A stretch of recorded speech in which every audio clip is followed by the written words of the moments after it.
హల్లెలూయా. దేవుని నామానికి మహిమ కలుగును గాక. మీ అందరికి నా ప్రేమపూర్వక వందనాలు. అందరికీ వందనాలు. బాగున్నారా? కృపయు సమాధానం మీకు కలుగును గాక. పునరుత్థాన దీవెనలు ఆశీర్వాదాలు మీకు కలుగును గాక. ఆమేన్.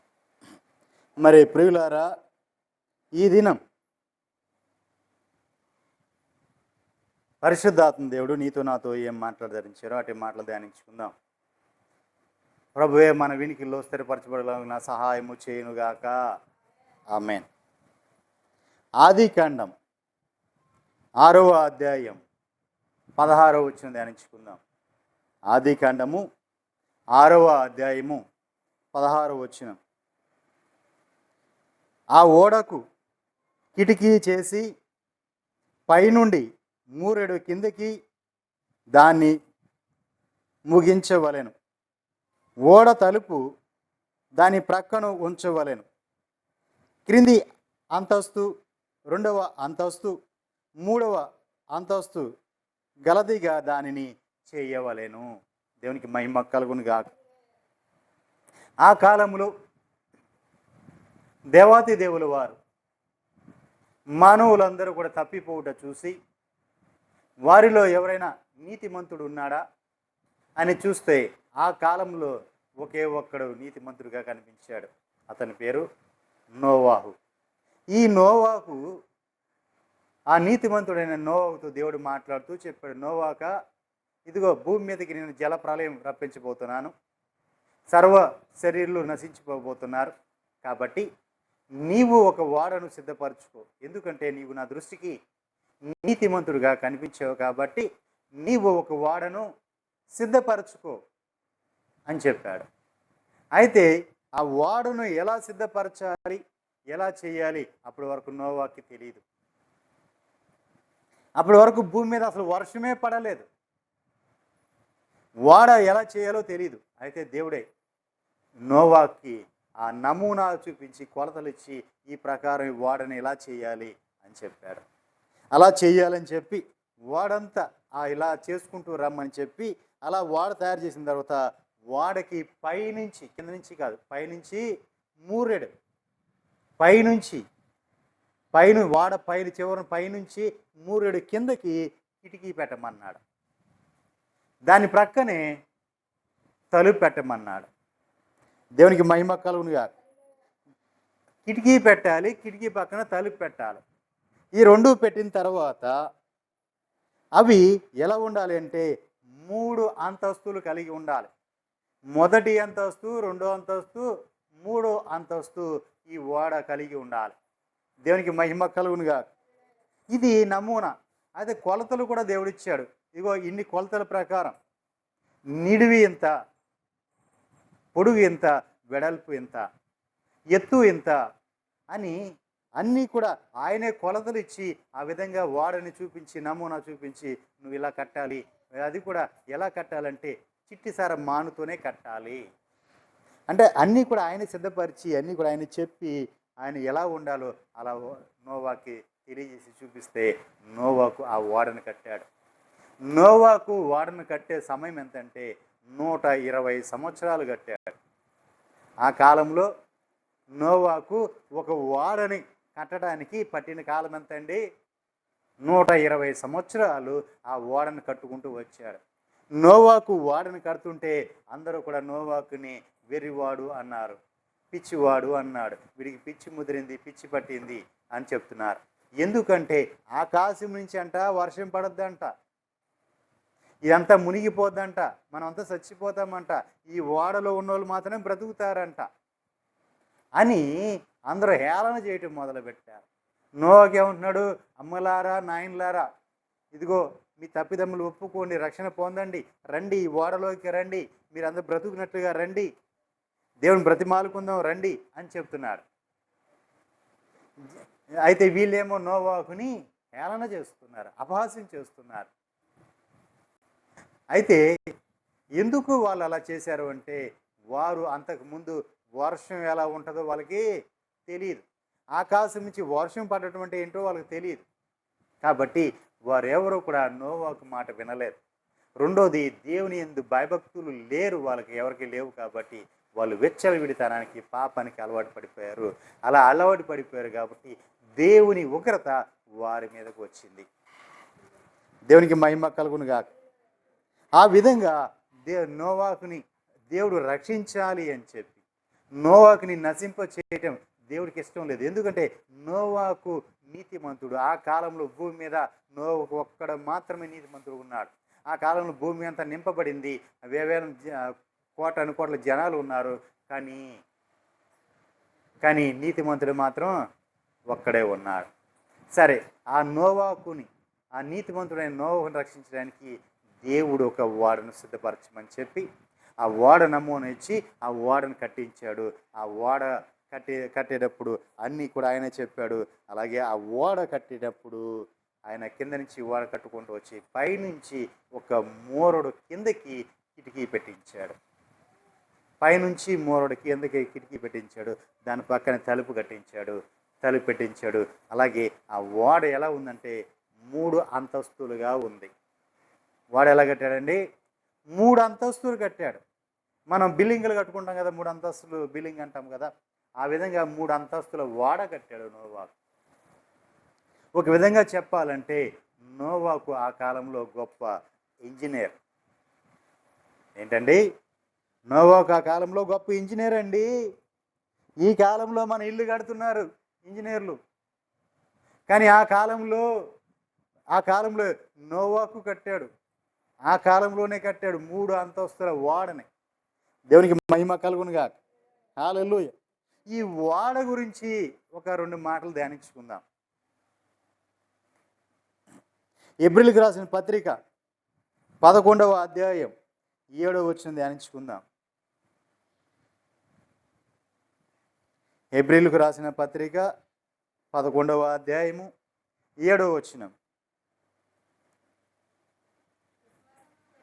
విశ్వాసమును బట్టి నోవాహు అది వరకు చూడని సంగతులను గూర్చి దేవుని చేత హెచ్చరించబడిన దేవుని చేత హెచ్చరింపబడి భయభక్తులు కలగవాడై తన ఇంటి వారి రక్షణ కొరకు ఒక ఓడను సిద్ధము చేసాను. దేవునికి మహిమ కలుగును గాక. చూసారా, విశ్వాసం అంటే నోవాహుకి ఏముంది? దేవుని యందు విశ్వాసం ఉంది. అంతేకాదు దేవుని యందు భయభక్తులు కలిగిన వాడై జరగబోయే సంభవాలను, అది వరకు కూడా అంతకు ముందు వరకు కూడా జరగని సంభవాలను నోవాహు చూశాడు. అంటే అంతకు ముందు జరగని సంభవాలంటే అంతకుముందు నోవాహు తరానికి ముందు తరం నుంచి కూడా, ఆదాము నుంచి కూడా నోవాహు వరకు జరిగిన ఈ సంభవం ఎప్పుడు జరగల. భూమి నుంచి, ఆకాశం నుంచి భూమి మీదకి వర్షం ఎప్పుడు కురియలేదు. అలాగే వాడెప్పుడు సిద్ధపరచలేదు. అలాగే ఆ జల ప్రళయం వచ్చి ఆ నీళ్లు మొత్తం భూమిని కమ్ముకొని ఎవరో చనిపోలేదు. అంతకుముందు ఇవేవీ జరగలేదు. కానీ అది మొదలుకొని నోవాహు కాలంలో అవన్నీ కూడా జరిగాయి. అందుకని అంతకుముందు ఎన్నడూ కూడా నోవాహు చూడని ఆ సంగతులను గురించి దేవుడు నోవాహుని హెచ్చరించాడు. నోవాహా ఇది ఇలా జరగబోతుంది, సర్వ శరీరులు, భూమి మీద ఉన్న సర్వ శరీరులు నశించిపోతున్నారు, కాబట్టి నీవు ఒక ఓడను సిద్ధపరచుకో. ఆ ఓడను సిద్ధపరచుకొని నీవు నీ కుటుంబం రక్షించబడినట్లుగా ఆ ఓడ నువ్వు కట్టుకో అని చెప్పాడు. దేవునికి మహిమ కలుగును గాక. హల్లెలూయా. అందువలన ఇప్పుడు ఈ నోవాహు ఏం చేస్తున్నాడు? ఆ ఓడని కట్టుకున్నాడు, తన కుటుంబాన్ని రక్షించుకున్నాడు. అంటే ఆ ఓడలోకి ఎవరైతే వెళ్ళారో వారు మాత్రమే బ్రతికారు. మిగిలిన వాళ్ళంతా కూడా చనిపోయారు ఆ జలప్రలయంలో. ఆ జలప్రలయం నీళ్ళల్లో మునిగి అందరూ కూడా చనిపోయారు. ఆ ఓడలోకి వెళ్ళిన వారు మాత్రమే బ్రతికారు. ఆ ఓడలోకి ఎవరెవరు వెళ్ళారంటే నోవాహు వెళ్ళాడు, నోవాహు యొక్క భార్య వెళ్ళింది, నోవాహుకి పుట్టిన 3 కుమారులు వెళ్ళారు, వారి యొక్క 3 కోడళ్ళు వెళ్ళారు. అంటే మొత్తము కూడా ఎంతమంది? 8 మంది మాత్రమే ఆ ఓడలోకి వెళ్ళారు. ఆ 8 మంది మాత్రమే బ్రతికారు. దేవునికి మహిమ కలుగును గాక. అయితే ఆ ఓడలోకి వీరు మాత్రమే కాకోకుండా వీరితో పాటు ఇంకా కొన్ని జంతువులను, పాకేవి, ఎగిరేవి, భూమి మీద నడిచేవి, ఈ జంతువులన్నీ కూడా, జీవాలన్నిటిని కూడా ఆ ఓడలోకి రెండు రెండుగా నడిపించాడు దేవుడు. అవన్నీ జతలు జతలుగా నోవాహు దగ్గరికి వచ్చాయి. వాటిలన్నిటిని తీసుకుని వెళ్ళి ఆ ఓడలో పెట్టుకున్నాడు.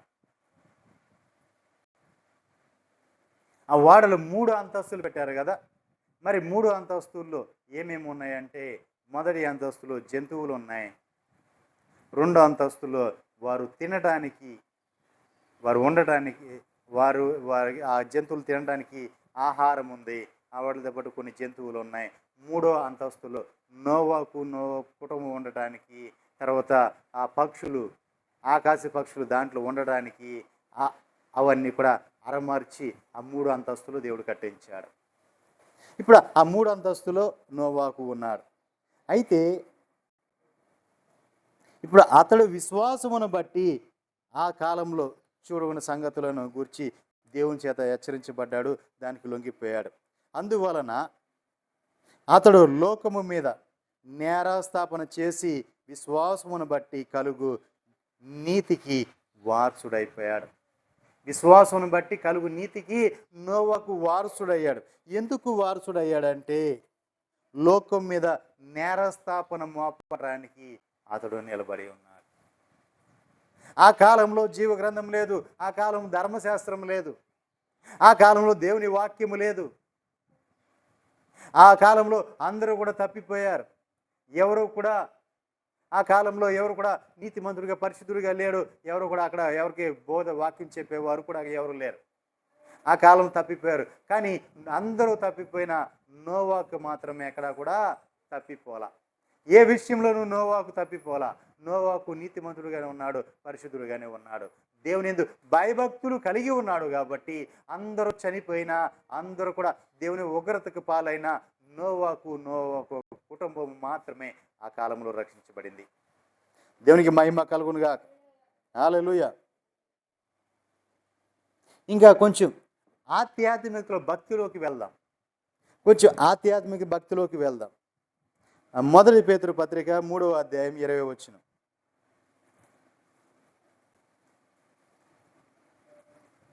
మొదటి పేతురు పత్రిక 3వ అధ్యాయం 20వ వచనం.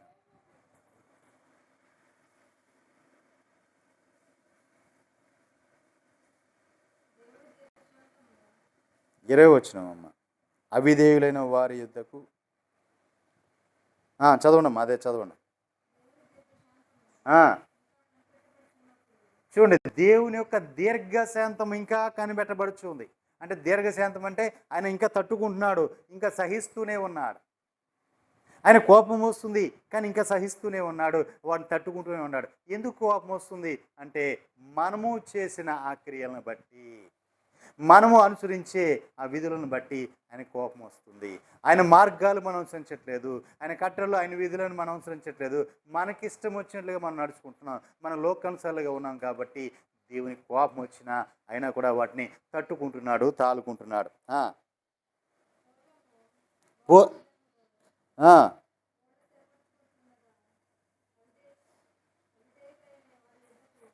చూడండి, పూర్వము నోవాహు దినములలో ఓడ సిద్ధపరచబడుచుండగా అవిధేయులైన వారి యొద్దకు, అనగా చెరలో ఉన్న, అంటే ఆ అవిధేయులైన వారు అంటే దేవుని నుంచి తొలగిపోయిన వారు, దేవుని నుంచి భయభక్తులు లేకోకుండా దేవునికి విరోధంగా తిరిగిన వారు, వారు దేవుని నుంచి దూరం అయిపోయిన వారు అవిధేయులు.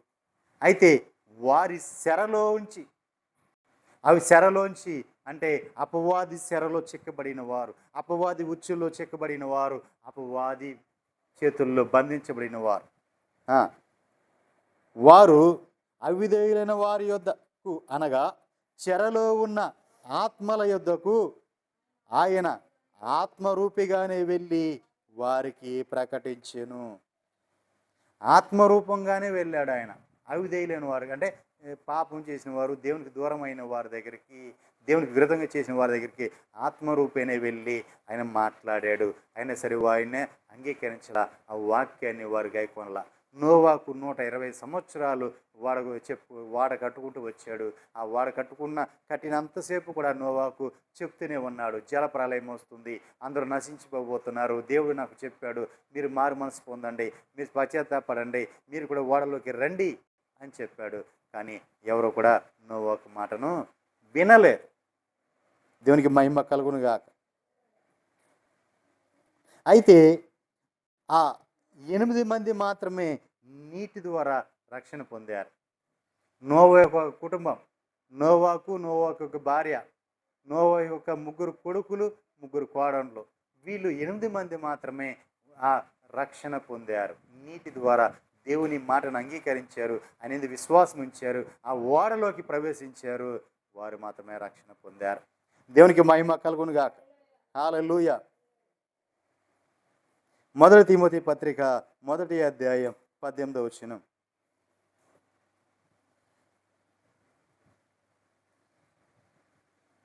1 తిమోతి పత్రిక 1వ అధ్యాయం 18వ వచనం.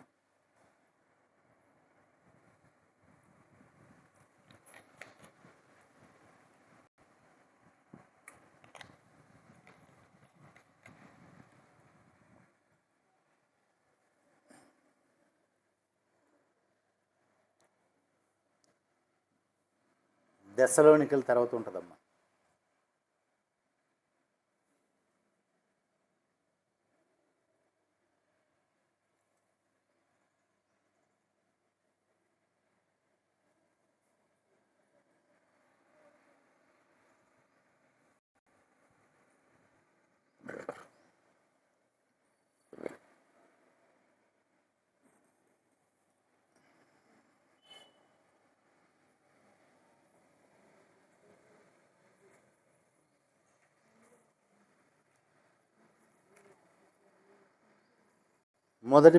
తిమోతి 1వ అధ్యాయం 19వ వచనం.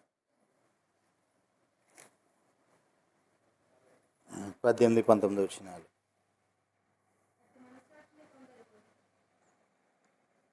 పద్దెనిమిది ఉంచినమ్మా. నా కుమారుడైన తిమోతి, నీవు విశ్వాసమును మంచి మనస్సాక్షియు కలిగిన వాడవై నిన్ను గూర్చి ముందుగా చెప్పబడిన ప్రవచనముల చొప్పున ఈ మంచి పోరాటము పోరాడవలెనని వాటిని బట్టి ఈ ఆజ్ఞ నీకు అప్పగించుచున్నాను అన్నాడు పేతురు గారు తిమోతితో మాట్లాడుతూ. మంచి మనస్సాక్షి చొప్పున నువ్వు పోరాడాలి అని చెప్పాడు. దేవునికి మహిమ కలుగును గాక. ఆ కింద వచనం చూస్తే అట్టి మనస్సాక్షిని అంటే ఈ అట్టి మనస్సాక్షి మంచి మనస్సాక్షిని కొందరు త్రోసివేసి విశ్వాస విషయమై ఓడబ్రద్దలైపోయిన వారి వలె చెడిపోయి ఉన్నారు. దేవునికి మహిమ కలుగును గాక. అంటే మంచి మనస్సాక్షిని కలిగి మనం ఏం చేయాలి? పోరాడాలి. అయితే కొంతమంది ఏం చూస్తున్నారు, మంచి మనస్సాక్షి లేకోకుండా వారు ఆ మంచి మనస్సాక్షిని త్రోసివేసి విశ్వాస విషయమైన ఓడ అంటే వాళ్ళ విశ్వాస విషయమైన ఓడ. నోవాకు ఎలా కట్టాడంటే విశ్వాసంతో కట్టాడు ఓడ. దేవుని మాట విన్నాడు, దేవుని యందు విశ్వాసం ఉంచాడు. ఆ మాట ప్రకారం ఆ విశ్వాసంతో ఓడను కట్టాడు, తన కుటుంబాన్ని రక్షించుకున్నాడు నోవా. కానీ ఇక్కడ కొంతమంది ఏం చేస్తున్నారంటే ఆ విశ్వాస ఓడ కట్టుకుంటున్నారు, కానీ ఆ ఓడ బద్దలైపోతుంది. ఓడ బద్దలైపోతే ఏమైపోద్ది? ఏమండి, ఓడ బద్దలైతే ఏమవుద్ది? మునిగిపోవాలి. అంటే వాళ్ళ కుటుంబం మునిగిపోతుంది. వాళ్ళ ఆధ్యాత్మికలో ఏమైపోతున్నారంటే పతనం అయిపోతున్నారని అర్థం. అది పగిలిపోయింది, నెరలు ఇచ్చింది, బీట్లు ఇచ్చింది, అది ఓడ బద్దలైపోయింది అంటే ఆధ్యాత్మికలో వాళ్ళు పతనం అయిపోయారు, పడిపోయారు అని. నీ విశ్వాసనావు నువ్వేం చేయాలి? కట్టుకోవాలి, బలంగా స్ట్రాంగ్గా కట్టుకోవాలి. నోవాకు కట్టినట్లుగా ప్రచండమైన జల ప్రళయం వచ్చింది, ప్రచండమైన వర్షం కురిసింది. 40 రాత్రులు 40 పగళ్ళు ఆ వర్షము దారాలుగా ఆకాశం నుంచి కిందకి పోయబడ్డాయి నీళ్లు. పోయబడినప్పుడు భూమి మీద ఉన్న సర్వమానవాళి కూడా నశించిపోయింది. ఆ ఓడలో ఉన్నవారు మాత్రం రక్షించబడ్డారు. అంటే ఓడ ఎంత గట్టిగా కట్టుకున్నాడు, ఆ ఓడ ఎంత స్ట్రాంగ్గా ఉంది. ఆ ఓడ వెళ్ళి ఎక్కడ నిలబడింది అనుకుంటున్నారు? అరారౌతు పర్వతం మీద నిలబడింది. అంటే ఇప్పుడు మన సముద్రంలో మన ఓడలు వెళ్తుంటాయి. ఆ కాలంలో చెక్క ఓడను కట్టాడు నోవా. మరి ఈ కాలంలో ఇనుము కంటే కూడా స్ట్రాంగ్ అయిన ఇది అంటే మన ఐరన్ ఉంటుంది కదా, మన ఐరన్ కంటే కూడా స్ట్రాంగ్ అయిన బాడీతో కడుతుంటారు, ఆ ఇనుముతో కడుతుంటారు. ఆ ఓడని అంత గట్టిగా కడుతుంటారు. అలాంటి ఓడలు కూడా సముద్రం వెళ్తున్నప్పుడు సముద్రంలో ఉన్న చిన్న చిన్న పర్వతాలకు తగిలి అవి బద్దలైపోతుంటాయి. కానీ మరి అంత జలప్రళయం అంత పెద్ద పర్వతాలే అవన్నీ ఢీకొని ఉంటాయి. ఎన్నిసార్లు పర్వతాన్ని తగిలి ఉంటాయి. ఆ చెట్లు ఇవన్నీ పెద్ద పెద్ద వృక్షాలు అన్నీ ఉంటాయి, వాటిలో ఎన్నిసార్లు తగిలి ఉంటుంది. అయినా సరే ఆయన ఓడ ఎక్కడ కూడా ఆ విశ్వాసం అనే ఓడ, ఆయన ఓడ, నోవాహు ఓడ ఎక్కడ భద్రలు కాలేదు. అంటే అంత స్ట్రాంగ్గా కట్టుకున్నాడు. దేవుని సన్నిధిలో తన కుటుంబాన్ని రక్షించుకోవడానికి తన విశ్వాసముతో అంత బలంగా ఆ ఓడను కట్టుకున్నాడు కాబట్టి తన కుటుంబం అంతటిని అతను కాపాడుకోగలిగాడు. తన కుటుంబం మాత్రమే కాపాడుకున్నాడా అంటే కాదు, దేవుడు అప్పగించిన ఆ జీవాలన్నిటిని కూడా, ఆ పశువులను, మందలను, అన్ని జతలుగా వచ్చిన జంతువులన్నింటినీ కూడా ఆయన అన్నింటినీ కూడా కాపాడగలిగాడు. దేవునికి మహిమ కలుగునుగా. ఆ విధంగా ఆయన విశ్వాసం అనే ఓడ అంత స్ట్రాంగ్గా కట్టుకున్నాడు. ఈ రోజున మనము ఇల్లు కడుతుంటాం. ఎలా అనుకుంటాం? గట్టి స్టాండర్డ్గా పునాది వేస్తాం. ఆ పునాది బేస్మెంట్ వేసి బేస్మెంట్ మీద మనం కట్టుకుంటూ వెళ్తాం. దానికి ఒక లెక్క చెప్తారు, ఇదిగో నువ్వు వేసిన దానికి దీనిపైన ఇన్ని స్టేర్లు వేయొచ్చు.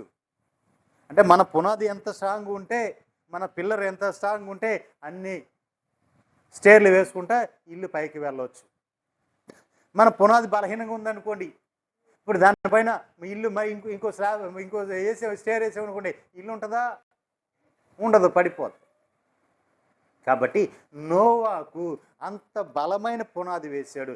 ఎంత బలమైన పునాది అంటే 3 అంతస్తులు నిలబడగలిగినంత బలమైన పునాది వేశాడు.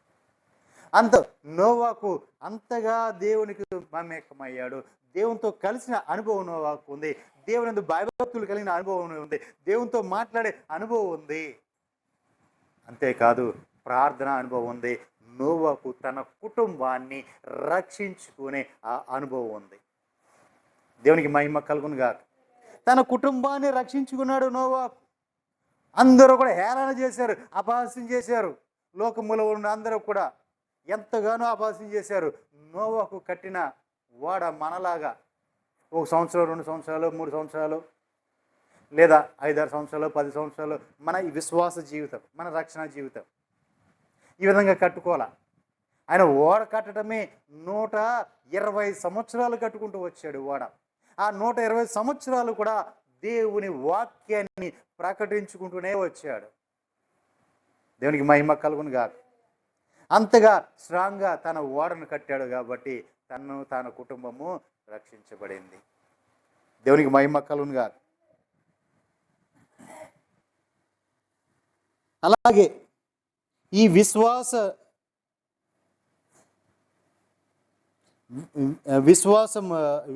నావ ఎక్కడ కూడా బద్దలైపోకూడదు. విశ్వాస విషయంలో కూడా ఎక్కడ కూడా బద్దలవ్వకూడదండి. మన విశ్వాసము స్టాండర్డ్గా ఉండాలి, బలంగా ఉండాలి, గట్టిగా ఉండాలి.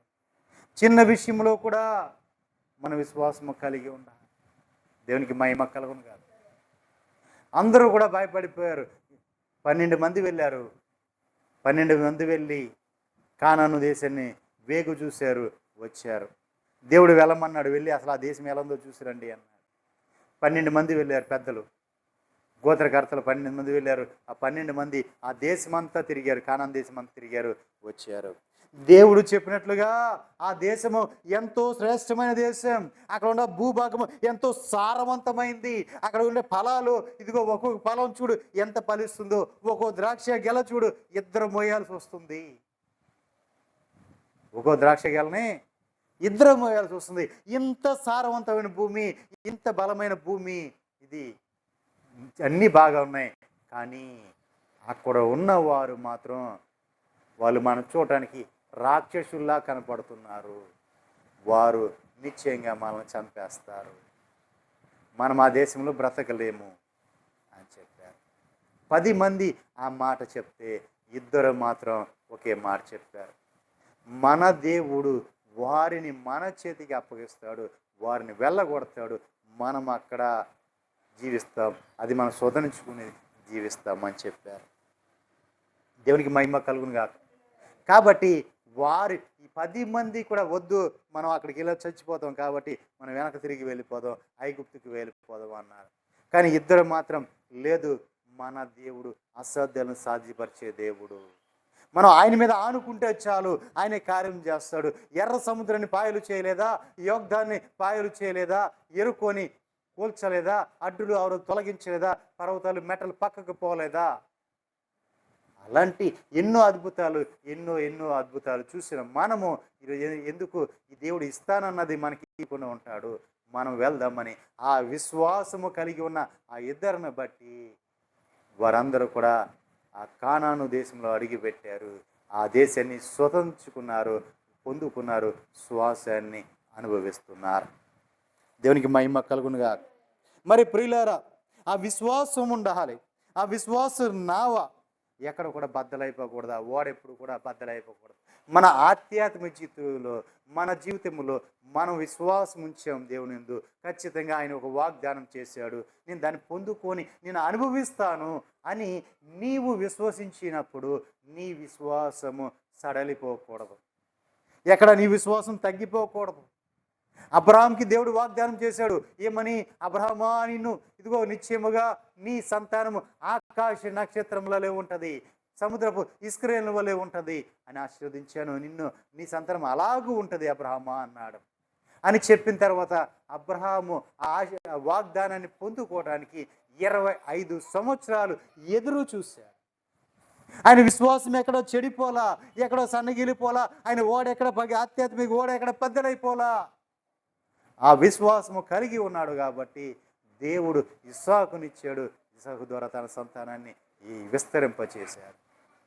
ఆ వాగ్దానం అబ్రహాము పొందుకొని అనుభవించాడు. మరి ప్రియులారా, నీ విశ్వాసం ఎంత? దేవుడు నీకు ఇచ్చిన వాగ్దానం ఏంటి? నీకు ఇచ్చిన ఆశీర్వాదం ఏంటి? ఆ దీవెన ఏంటి? నీవు దాన్ని పొందుకొని అనుభవించే వరకు కూడా నీ విశ్వాసము అలాగే నిలిచి ఉండాలి. అలా నీ విశ్వాసము లేకోకుండా నీవు అయ్యో ఇంతకాలం అయిపోయింది, ఇన్ని దినాలు అయిపోయినాయే, ఇంకా ఈ పని జరగట్లేదే, ఇక జరగదు అని నువ్వు అనుకుని ఉంటుంది అన్నాడు, జరగదు. కానీ నువ్వు అలా అనుకోకుండా, నా దేవుడు దీన్ని చేయడానికి సమర్థుడు, శక్తివంతుడు, ఇదిగో ఈ రోజు కాకపోయినా రేపైనా నేను దాన్ని పొందుకొని అనుభవిస్తాను, అసలు ఈ వాగ్దానం నాదే, నాకే దేవుడు నాకు ఈ వాగ్దానం చేశాడు కాబట్టి ఖండితంగా నేను పొందుకొని అనుభవిస్తాను. అయితే 2 రోజులు లేట్ అవుతుందేమో తప్ప నేను మాత్రం దాన్ని పొందుకొని అనిపిస్తాను. అది కూడా ఎందుకు లేట్ అవుతుందయ్యా అంటే, మనము చేసిన దేవునికి విరుద్ధమైన ఆ క్రియల మూలముగా అవి మనకు కొంచెం లేట్ అవుతూ ఉంటుంది. ఆయనకి విరోధంగా మనం చేసిన ఆ క్రియల మూలంగా కొంచెం లేట్ అవుతూ ఉంటుంది. కానీ ఆ విశ్వాసంలో మాత్రం మనం ఎక్కడ కూడా తప్పిపోకుండా ఉంటే ఖచ్చితంగా మనం ఆ వాగ్దానం పొందుకొని అనుభవిస్తాం. దేవునికి మహిమ కలుగునుగా.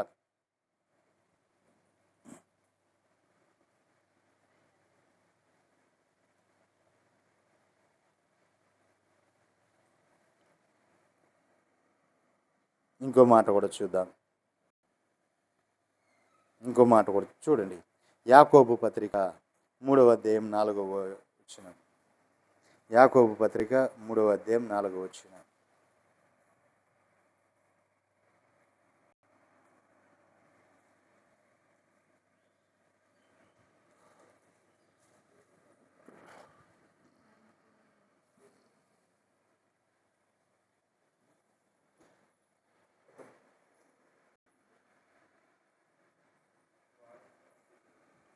ఓడలను చూడుడి, అవి ఎంతో గొప్పవై, పెనుగాలికి కొట్టుకొని పోబడినను ఓడ నడుపు వాని ఉద్దేశము చొప్పున మిక్కిలి చిన్నదగు చుక్కాని చేత త్రెప్పబడును. చూడండి, ఓడ ఎంత పెద్దదైనా అది గాలికి అటు ఇటు కొట్టుకుని పోతా ఉంది. ఓడ ఎంత పెద్దదైనా గాలి కొట్టుకుపోతూ ఉంటుంది. అలాగే మనం కూడా ఆధ్యాత్మిక జీవితంలో అనేకమైన లోకంలో అనేకమైన ఎదురవుతూ ఉంటాయి, సమస్యలు ఎదురవుతుంటాయి, అనేక కష్టాలు వస్తుంటాయి, అనేక బాధలు వస్తుంటాయి, అనేక ఇబ్బందులు కలుగుతుంటాయి, అనేకమైన శ్రమలు గుండగా మనం పయనిస్తున్నప్పుడు మన ఓడ అటు ఇటు కొడుతూ ఉంటుంది. ఆ దెబ్బ ఈ దెబ్బ తగులుతూ ఉంటుంది, కష్టాలు వస్తాయి, నష్టాలు వస్తాయి, కన్నీరు వస్తుంది, ఇలా అన్నీ కూడా మనకి శ్రమలన్నీ ఎదురవుతూ ఉంటాయి. అలా ఎదురైనా సరే మనము ఎలాగూ ఉండాలంటే ఆ ఓడను నడిపించే వాని ఉద్దేశము చొప్పున ఆ చిన్నదైన చుక్కాని చేత ఓడంతా కంట్రోల్లో ఉంటుంది, నడిపించబడుతూ ఉంటుంది. దేవునికి మహిమ కలుగును గాక. అంటే ఆ చుక్కాని చేత అంటే ఇప్పుడు మనం ప్రభువైన యేసుక్రీస్తు వారి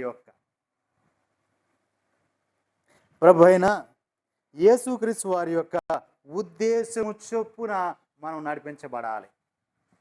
మన ఆధ్యాత్మిక జీవితంలో ఆయన ఉద్దేశము నెరవేర్చడానికి, ఆయన చిత్తాన్ని నెరవేర్చడానికి మనం ఈ లోకంలో ఉన్నాం. కాబట్టి ప్రభువైన యేసుక్రీస్తు వారి యొక్క ఉద్దేశము చొప్పున మనము నడుచుకోవాలి. మనం ఎటు పోయినా, ఎటు కొట్టబడినా, ఏమైనా దావీదు ఒక మాట అన్నాడు, ఏమని?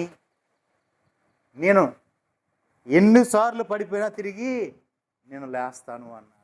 ఎందుకు పడిపోయినా తిరిగి లేస్తాను అంటే, లేపడానికి నా దేవుడు నాకు తోడుగా ఉన్నాడు అన్నాడు.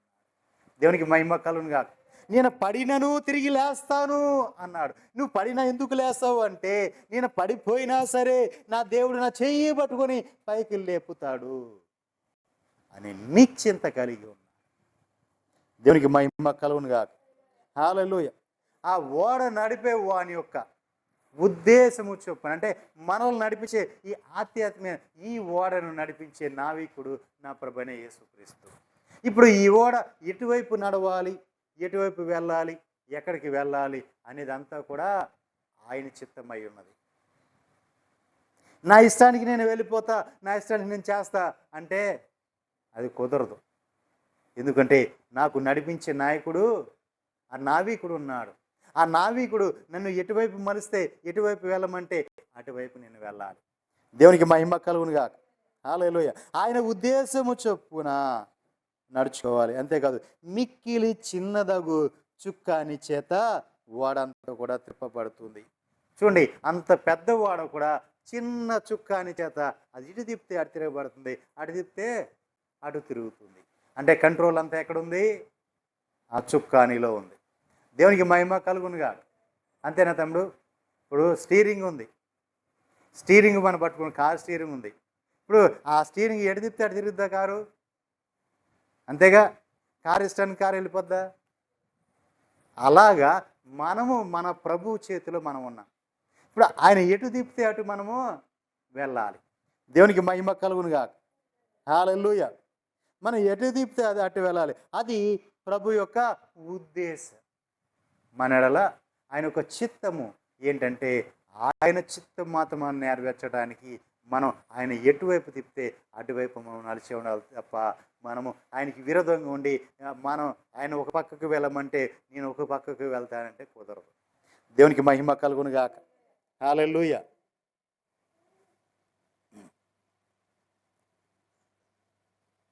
మరి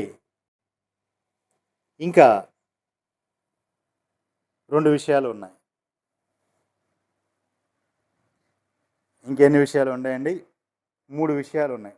మొత్తం 4 విషయాలు చెప్పాలనుకున్నా, ఒక విషయమే చెప్తున్నా. ఈ మిగిలిన విషయాలు ఏంటంటే, మొదటిది ఓడ, రెండోది కిటికీ, మూడోది తలుపు, నాలుగోది అంతస్తులు. అయితే ఇప్పటి వరకు ఓడ గురించి చెప్పుకుంటూ వచ్చా. ఈ మిగిలిన కిటికీ, తలుపు, అంతస్తు గురించి సాయంకాలం ఇదే వాక్యం కంటిన్యూ చేస్తాను. మరి పరిశుద్ధమైన ప్రభు యొక్క బల్ల ఉంది కాబట్టి, సమయము మించిపోతుంది కాబట్టి, మరి దానికోసం సిద్ధపడిన వారందరూ ప్రార్థన చేసుకుందాం. మరి ప్రియులారా, ఇదే ఉపదేశము కంటిన్యూషన్గా ఇదే వాక్యము సాయంకాలపు ఆరాధనలో మీరు వినబోతున్నారు. మీ అందరికీ నా ప్రేమపూర్వక వందనాలు. అందరికీ వందనాలు. మన విశ్వాస జీవితంలో, మన ఆధ్యాత్మిక జీవితంలో మనము నోవాకు కట్టినట్టుగా ఓడను మనం కట్టుకొని మన కుటుంబాన్ని మనము రక్షించుకుందుముగాక. అట్టి కృప పరిశుద్ధాత్మ దేవుడు మనకు అనుగ్రహించునుగాక. ప్రార్థన చేసుకుందాం. అందరూ కూడా ప్రార్థన చేసుకుందాం.